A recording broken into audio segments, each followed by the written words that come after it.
Welcome to Jews kitchen. இப்போ egg rice எப்படி செய்கிறதுன்னு பார்க்கலாம் வாங்க. ஒரு கடாயில் ஆயில் சேர்த்துக்கலாம்.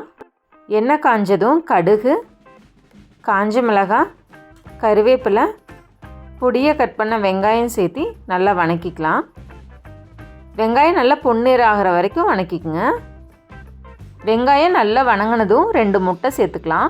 கூடவே மஞ்சள் தூள், மிளகாய் தூள், டிஷ்ஷுக்கு தேவையான அளவு உப்பு சேர்த்து நல்லா வணக்கிக்கலாம். முட்டை நல்லா ட்ரை ஆகிற வரைக்கும் வணக்கிக்கிறேன்.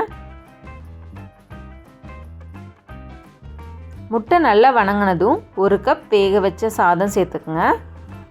இது கூடவே கொஞ்சமாக பெப்பர் தூள், பொடியை கட் பண்ண மல்லி இலை சேர்த்து நல்லா மிக்ஸ் பண்ணிக்கலாம். அவ்வளோதான், ரொம்பவே ஈஸியான எக் ரைஸ் ரெடி ஆகிடுச்சு. கண்டிப்பாக நீங்களும் ட்ரை பண்ணி பாருங்கள். ஜீவிஸ் கிச்சனுக்கு சப்ஸ்கிரைப் பண்ணுங்கள். தேங்க்யூ.